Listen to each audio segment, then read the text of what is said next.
No. Yes, okay. Hare Krishna. Welcome you all. So when we hear Srimad Bhagavatam regularly, Krishna, very soon he appears in our heart, right?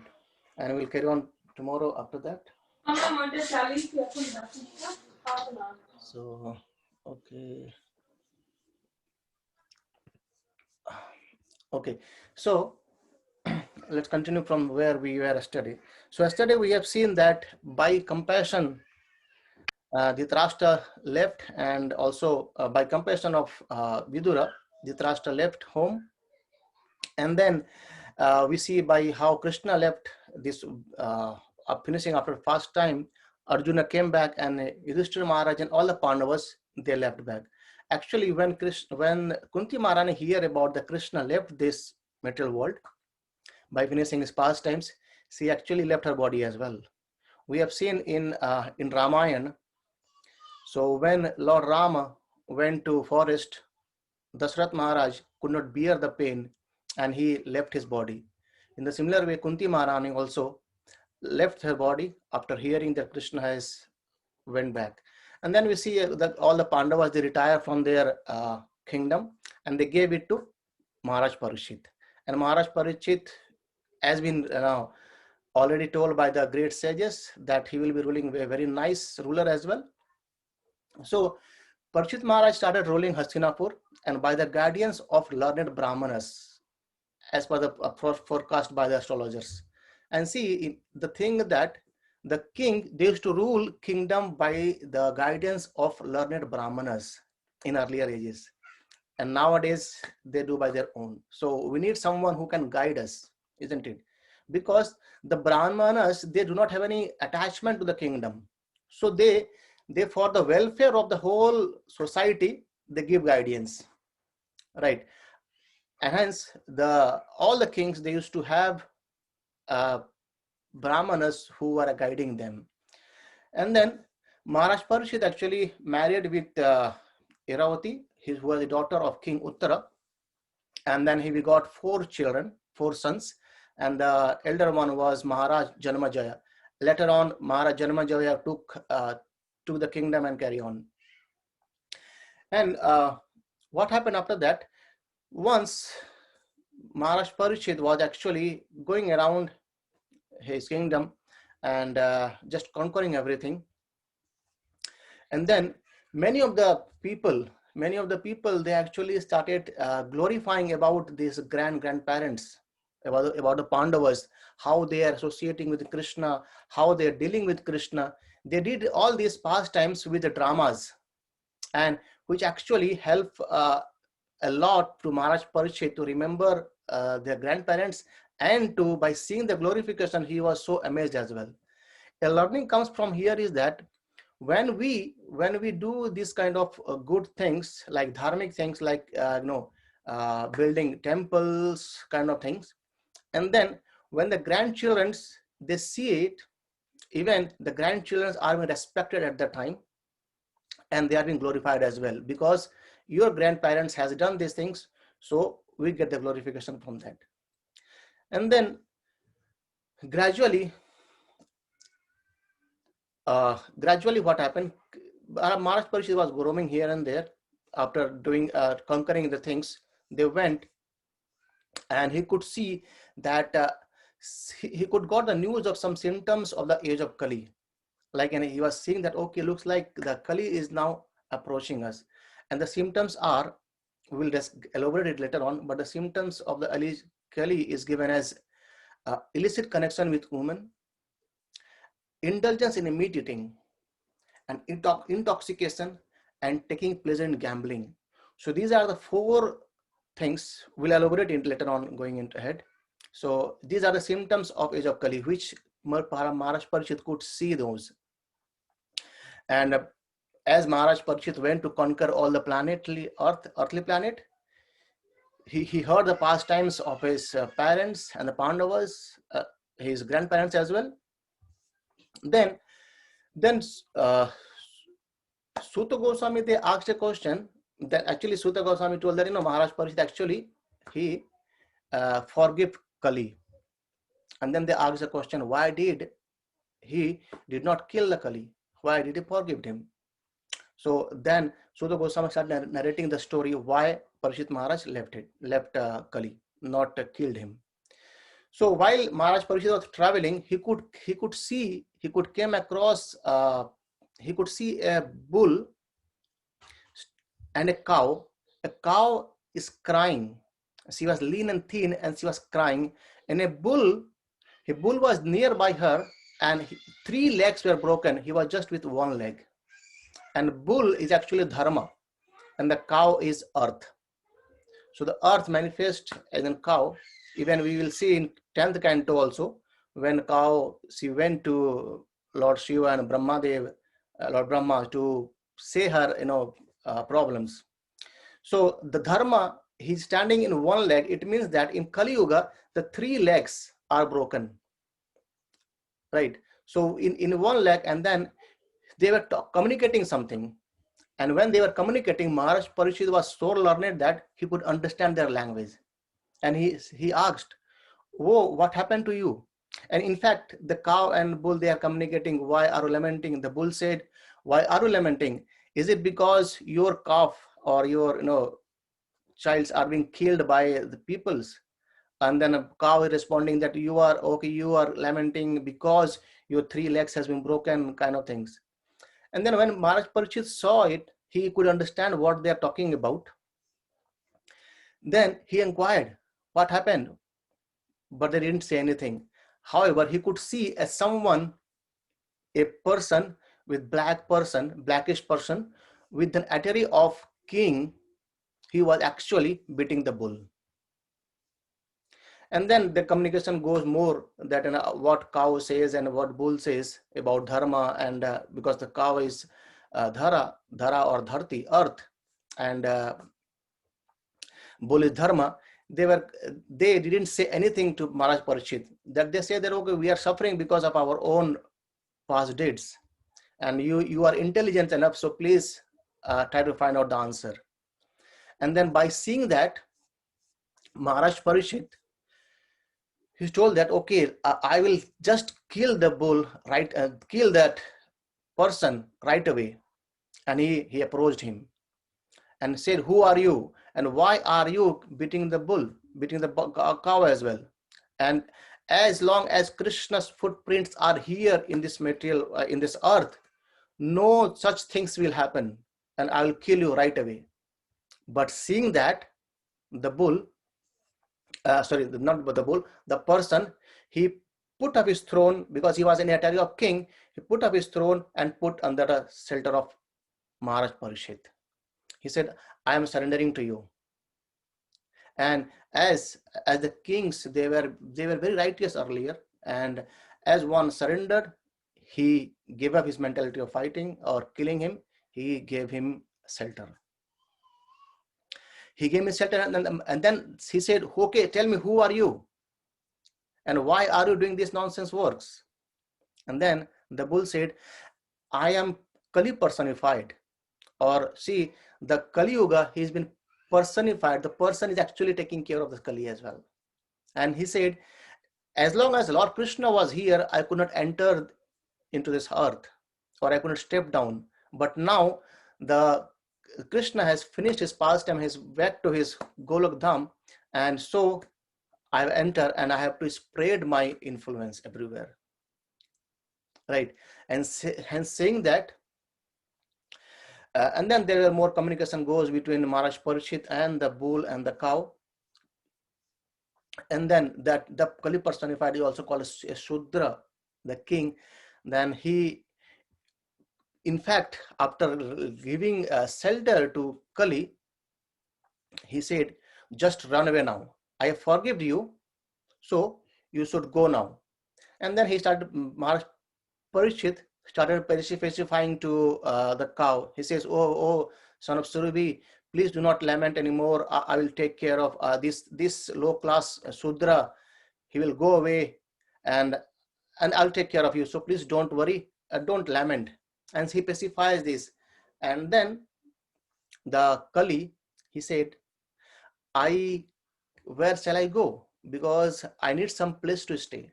And this is all on your kingdom. where shall I go? He asks a question to Maharaj Parishit. And Maharaj Parishit, as a king, he has to provide some shelter to him. Then what happened? After that, then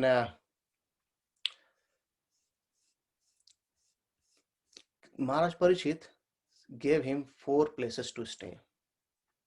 He said, where there is, so the 4 legs, let's come back to that point. The 4 legs of dharma are called as austerity, cleanliness, mercy, and truthfulness. Austerity means tapasya, and cleanliness is suddhata, and the mercy is daya, and truthfulness is satvata. So these are the 4 legs, and 3 legs is broken. What are broken? Austerity is broken, cleanliness is broken, and mercy is broken. The left one is truthfulness. On that one leg, this Kali stands, or even the bull stands, dharma, and this earthly planet now have only one dharma left, that is truthfulness. And that was even explained by Parishit Maharaj. An important learning comes from here is that as in Society of ISKCON or Hare Krishna movement, Srila Prabhupada has gave us these 4 things so that we follow the path of dharma. What are those? As said, truthfulness, daya, tapasya, and pavitrata. That is no gambling. So when we gamble, we break truthfulness, satyata. No meat eating. No meat eating between when we kill animals for our sense gratification, we break the revolution dharma of mercy, daya. And then when we take intoxication, like drinking alcohols, all this, then we break the 3rd law of dharma, that is tapasya or austerities. And then the 4th law, when we have an illicit connections with women, or Prabhupada writes in a purport that in the prostitutions, this actually breaks the 4th law of dharma, is pavitrata or cleanliness. So that is why Srila Prabhupada has gave us these 4 principles to follow from scriptures, from Srimad Bhagavatam, that these are the 4 pillars of dharma. So to be on the path of spirituality, we need to follow these dharmic pillars, right? And that is why in Krishna consciousness or in our Hare Krishna movement, these 4 are very, very important to follow. No gambling, no illicit sex, no meat eating, and then no intoxication. So these are the 4 things, but I'm just coming in short. Then, Prabhu, one question. Can you please ask question at the end, please? Okay. Thank you very much.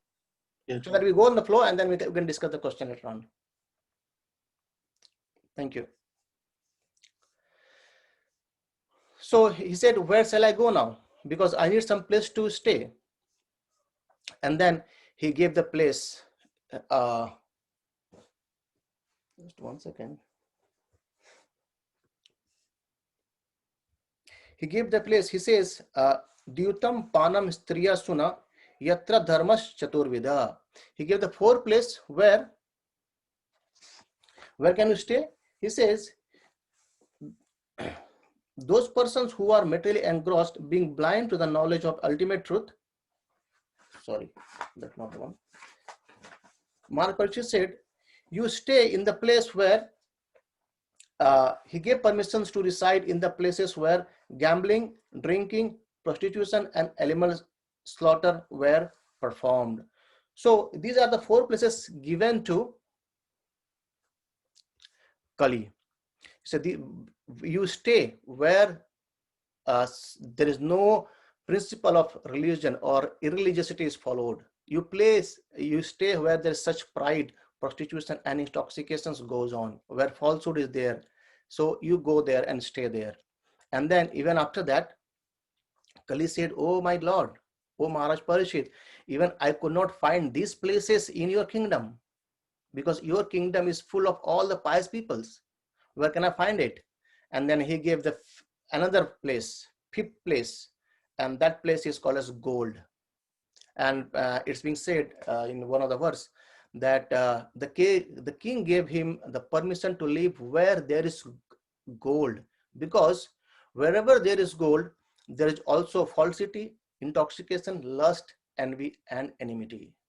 And hence Kali was given 5 places. And if you see right now, it's Kali even got extended as well, and you can see we have so many places of gambling, casinos have been opened, so many slaughterhouses. These are the, like, legs breaking of the dharma, we could see it. And then after that, Kali, he found some place and then started expanding it, expanding it. It's actually going on and on now as well, right?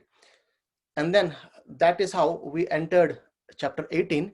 And then after giving these places to Kali, Maharaj Parikshit was going through, and he got thirsty. He got thirst, and he could see a sages.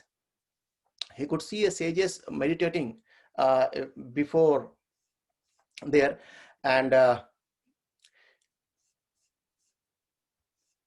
yes, I think we're not right part. Yeah. So the sage's name was Samik Rishi. Before his cottage, he was actually meditating, and because when king comes, we should provide him respect. We should give him respect. And Maharaj Parikshit thought, maybe it looks like he don't want to give me respect, and he's just closing his eyes. Let me test him. And what he did is, he took out one of the dead snake, he was lying there, and he put the dead snake in the neck of Samik Rishi. And though he was actually in fully meditation, and then after seeing that, the king went back to his kingdom. And he was going back to kingdom, and the few of the kids or the brahmacharis over there, they could see that the action done by Maharaj Parikshit, and they informed to his son. And then the son was Sringi, and Sringi was playing, and he was actually near Kaushika river. Yeah, in Kaushik river he was there, and he was furious. He got so angry. He said, these kings, they take shelter of us, and because of our instructions, they take they take care of the kingdom. And how dare he is to do this kind of heinous act to my father? And without thinking here and there, because earlier the brahmanas, they has so much power that they could curse, and it happens. And he took the water from his kamandal and cursed. He says, on the 7th day from today, a snake bug will bite the most rich one of the dynasty, Maharaj Parikshit, because he has broken the law of etiquette by insulting my father. Just imagine, out of childishness, without having the full maturity, he cursed a very devastating thing. Just imagine a small insult to a sages, and even Samik Rishi was not being insulted as well. And after cursing it, then he realized what I did. He came back to his father. His father was sitting there. He came back to his father. He took up the snake there and started crying. As soon as he started crying, his father, Samik Rishi, he opened his eyes. He said, what happened? He said, he narrated that story. He said, a king came and I did it. And the father, after hearing it, he says, oh, what the thing you have done. Maharaj Parikshit was one of the best among all human beings. He has seen Krishna before birth, and his all activities were according to dharma. And what kind of activity you have done, my son? And then he said, you have done a great simple activity by performing this activity or cursing the Maharaj. So by saying that, the boy says, please forgive me. But as the curse was given, so it was to there. And then one learning comes from here that, one of the devotees was sharing very nicely. He said, see, Samik Rishi was offended by a snake bird, but still he didn't get the offended. He said, okay, that's okay. Because, no happiness, no distress, no we do not take any offend. He is the quality of great persons. And later we will see when this news comes to Parikshit Maharaj that you are being cursed.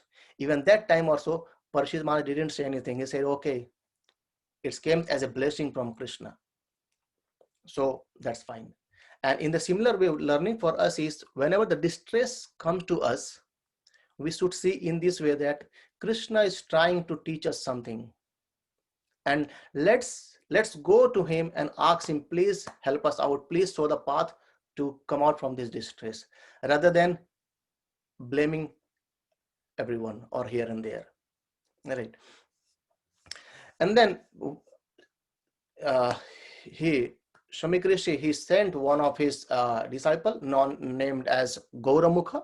He told, okay, go and narrate and inform Maharaj Parikshit that this has been happened. So he could not take back the curse. So please ask him to do the needful. And in Bhagavatam explains that Maharaj Parikshit was not have entered his kingdom yet. He was about to enter the kingdom. He has not taken the water yet. He was thirsty. And Gauramukha arrived there. And he said that, the son of Swami Krishna or Shringi has cursed you that within 7 days, Takshak Nag or snake bird will come and bite you and you will die. So as per the advice of Swami Krishna, please, you do the necessity now. And Parikshit Maharaj at the very moment understood that this curse is a blessings given to him by Krishna. And at that very moment, he gave up his kingdom to his elder son, Janmajaya, and he renounced everything. A great learning comes again from here that, we are so attached to everything, but the great people, the great personality who are the devotees of Lord, they can give up anything at any point of time. And there's a nice story comes to my mind here. I'm looking at the watch as well. Okay, if we have time, I'll share it. Otherwise, we'll do sometime else. And then by that, as soon as Parikshit Maharaj, he went towards Ganges, he took the shelter of Ganges. He said that, the river that carries the most auspicious water, or river Ganges, it carries the most auspicious water, which is mixed with the dust of lotus feet, because the Ganges, it comes from the lotus feet of Krishna. And he said, and the tulsi leaves as well. So therefore, that water sanctifies the three worlds inside and outside, and even satisfied Lord Shiva and other devatas. So consequently, everyone who is destined to die must take shelter of this river. This means glorification of river Ganges by Maharaj Parikshit. And he went back to the bank of river Ganga. And as soon as he went back, so many sages gathered to see Maharaj Parikshit. And so many sages were there. Even Vyasadev reached there. Even we see Guru of Vyasadev, Narad Muni, he reached there. And so many others, great souls and saintly person, they reached there. And then Maharaj Parikshit was inquiring to them, please let me know what to do. Please let me know what to do, what my next work should be, because I am about to die now. He says, oh Brahmana, just accept me as a completely surrendered soul. Please accept me, and let Mother Gangas as well also accept me. And I have taken the lotus feet of the Lord in my heart. So let the snake bird bite me, or whatever magical things comes of us, the Brahman has created, bite me at once. I only desire that you continue singing the deeds of Lord Vishnu. That was, he said, please, I am now surrendering to you, the Brahmanas, please recite or sing about the glories of Vishnu. And as he was saying and offering obeisance to all the Brahmanas, and he could see that, there is one learning comes from here, that Parikshit Maharaj asked the sages that what is the duty of person throughout the life. this question will be asked to later on, that what the duty of person throughout the life and what is the duty of person at the time of death.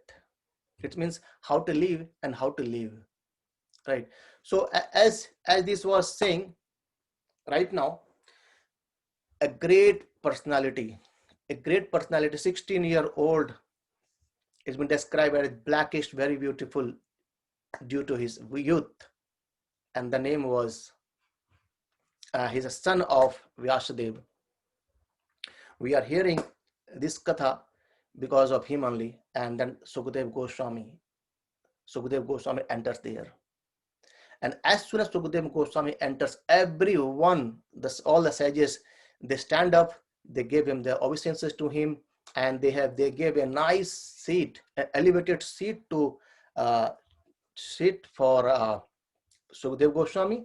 And then Sukadeva Goswami, he says, as soon as Sukadeva Goswami entered there, the presence was gorgeous and he was respected by all.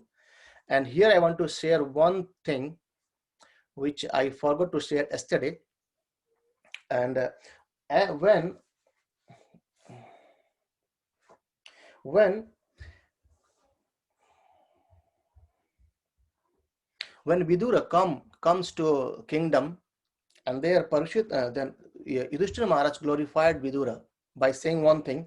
He says, Bhavada Vidhu Vidha Bhagavatas Tirtha Bhavatas Sram Vibhu Tirthi Kurvanti Tirthani Swantah Stena Gadabhrata. He says, my Lord, devotees like you or your good self are verily holy places personified, because you carry the personality of Godhead within your heart and you turn all the places into places of pilgrimage.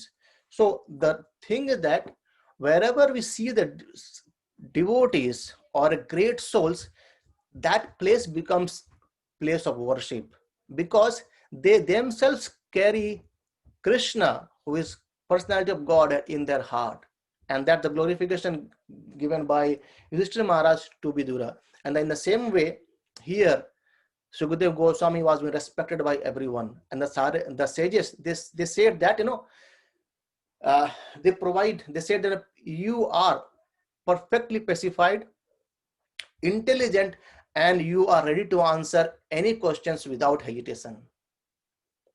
So, by seeing that, Maharaj Parikshit approached him, offered him his respect by bowing down before him and politely inquired with sweet words and with folded hands. He said, please let me know two things, how to live and how to live. L-E-A-V-E, how to live, and how to live, L-I-V-E, means how to die and how to stay. So he glorified by saying that simply by our remembering you, our houses become instantly sanctified. And what to speak of seeing you, touching you, washing your feet, and offering you a seat in our home. So see, one learning comes from here again. He says, though when we see the celebrity person or sadhus coming to our home, mostly we see in India, they come to our home for asking for begging. The importance here glorified is that the sadhus, when they come, they don't need anything from us. However, they come to purify our house. Tirthi kurvanti tirthani, because the tirtha is itself within them. Because they are a devotee of Lord Krishna, they glorify Krishna. When this kind of devotees comes to us, we should not be puffed up saying, okay, I'll give you donation of 500 rupees. It's not like that, but they should be given respect, because they purify, they sanctify our home, our house, our earning, our money. And in the similar way here, Parikshit Maharaj is glorifying, saying that, by just remembering you, our houses become instantly sanctified. So what we speak of serving you, touching your feet, washing your feet, and giving you a seat. And Prabhupada explains here that this means that any personality, any person when comes to our house, this is the way we should offer him a nice seat if we can. We should offer him some water. If it's possible, if they are, a great personal, then we should wash their lotus feet. So Prabhupada writes the purpose, says that these are the way how to welcome persons or in our house, right? And having said that, he asked the same question: how, what to do? Let me read the translation. He said, "You are a spiritual master of great saints and devotees. I am therefore begging you to show the way of perfection of all persons." So what is the way of perfection? And especially for one who is about to die. See, first he asks the question that, please show me the way of perfection for all persons. This means he's asking something for all humanity. And then he says, especially for one who is about to die. It's like me, I'm going to die in 7 days. So please let us know what to do. And this says he glorified anymore. He says, "Oh powerful Brahmana, it is said that you hardly stay in the house of man long enough to milk a cow." It means what? These Goswamis earlier days, they do not stay long at any house. Whenever they get anything, they are satisfied for the day. It's finished. Next day we'll search something. And as soon as the milking of cow, it takes some time. And in that time, they used to stay and ask for their living.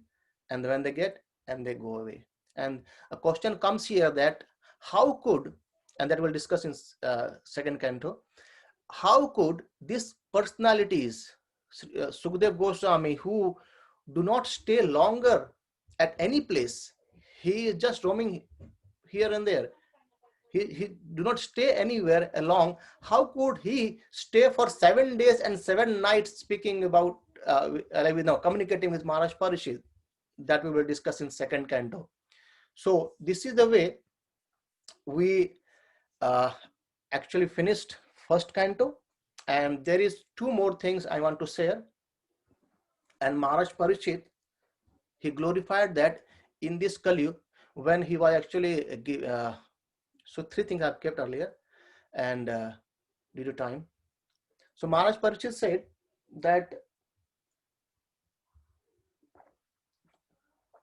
in Kali Yuga, there is a boon. You know what? There is 2 boon in fact. He said, whatever you want to do, some pious activity, if you just think in your mind, you are done. So earlier days, for pious activity, you have to do it. But in Kali Yuga, the boon is that if you think, you achieve it. And a devotee was sharing a nice story. He said, every morning, you all can try as well. It's for everyone. He said, every morning when you get up, just think that you have given a donation of 100 cows and you have fed thousands of brahmanas.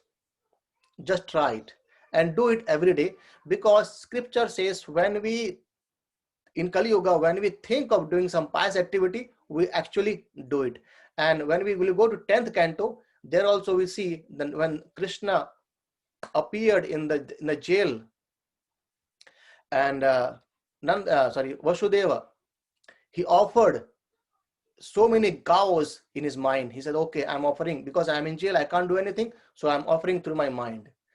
And hence, important point here is that Kali Yuga is so strong that it will not let us do every day.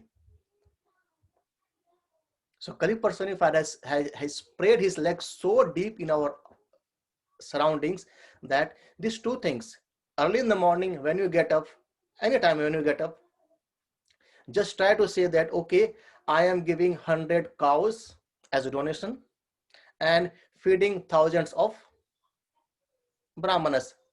The number can be here and there, but the point is that, Kali will not let us do these things as well. And the second thing is that when we think of some negativity or some sinful activities, to get the reaction of sinful activity, we have to act on it. So that's the second benefit. So just by thinking of sinful activity, we don't acquire the results. But in earlier ages, even they think they acquire the sinful results. So the two qualities here is that the pious, if you want to do, just if you're thinking in your mind, you are actually achieving it. And for sinful activity, you have to do the work, right? And this, then he glorified about Kali. One devotee, he was saying that, it doesn't matter if we are in the age of Kali. How? See, rain comes, isn't it? When the rainy season is there, rain comes. So we don't worry, we don't worry about that, okay, rain is coming, we should lock down our own home, should not go out. What we do? We buy a umbrella. We take umbrella, let the rain come, we are walking, no worries. In the similar way, this Kali Yuga, no worries, whatever is there. But if we take the shelter of holy name, when we chant Hare Krishna, Krishna Krishna, Hare Hare, Hare Ram, Ram Ram, Hare Hare, the influence of Kali will go away. As intensely we chant this name, the intensity of Kali also goes away and away from us, right? So last point about Krishna, that in one of the village, the people of the village, they organized at a Bhagavad Katha, as we are doing every day. So they organized 3-day Bhagavad Katha, and one of the Mahatmas, very well versed, he came, and he was given a very nice seat, and then he told, okay, I'll speak about Krishna. How many of you know about Krishna? Or how many of you know about Krishna? Yes, all know about Krishna. Everyone raise their hand. And the Mahatma says, okay, if you all know about Krishna, so Katha is finished. There is no need of saying anything about Krishna. And the second time, the people, they got bewildered. Oh my God, we have planned a lot, but the sadhus went back without saying anything. And the second time, they called the same sadhu. And these people, they have planned, okay, what we will do, half side. They planned it. And then same question been asked. The one side people, they raised their hand, and the other side didn't raise their hand. And the sadhu said, okay, those who know, turn around and speak Katha to the other side. Right? And again, the sadhu went away. And the third time, what happened? The same happened, and no one raised their hand in the same question. And the sadhu said, if you do not understand who Krishna is, or do not believe in who Krishna is, do not know about Krishna is, then there is no use of speaking Bhagavad. Right? The point here is that there is no need of any qualification to understand Krishna. We might say, okay, we are so learned, we have got this degree and all that. But the important thing is that when we have faith on Krishna, when we have faith on scriptures, Krishna will reveal us within us. So sorry for again taking a bit time, and we have completed Canto 1. Thank you, everyone. Yes, we can take the question now, and if everyone wants to stay, or that's okay. And Granth-raj Srimad Bhagavatam ki jai, Prabhupada ki jai. Yes, Prabhu, your question, please. No, Prabhu, I was actually about to ask, if Parikshit Maharaj was so learned, why did he allow Kali to come when he knew that if... Okay, nice question. This question, I think you got answer. This question was even asked by the sages, that why did Maharaj Parikshit left Kali, isn't it? So the sages, they answered saying that, Maharaj Parikshit knew that Kali Yuga is, as I explained, Kali Yuga is kind of rainy season, but still you have the umbrella. And the answer was given, as I explained in the last, that when we take shelter of Krishna, the Kali Yuga or Kali doesn't affect us. And the glorious is that just by thinking some pious activity, you get the pious result, right? You get the pious result. So that's the glory for Kali Yuga. And later on, when we'll be going ahead, there also Sukadeva Goswami says, Kaler dosho nidhe rajan asti hai ek mahan guna Kritanath eva Krishnasya mukta sanga param brajet. He says, Kale dosho nidhe rajan. This Kali Yuga is ocean of faults. However, asti hai ek mahan guna. But this Kali Yuga has one very, very quality or very, very good quality. What that? Krishna's eva Krishnaja. So Krishna eva Krishna. So when we chant the holy name of Krishna, Mukta Sangha Prajam Brajit, we are get liberated, and also Param Brajit, we can go back to Golok Vrindavan. So I hope this answers your questions. So because Kali Yuga is full of faults, however, by chanting the holy name, taking shelter of Krishna, we can actually elevate to our spiritual world. Thank you, Prabhu. Thank you. Thank you. Sorry to not answer you at that time, because it sometimes get dragged. So forgive me for that. Okay, Prabhu. Hare Krishna, Babu. Thank you so much. Hare Krishna. Thank you so much. Hare Krishna. Hare Krishna, Prabhuji. See you tomorrow. Ki jai. Yeah. Right.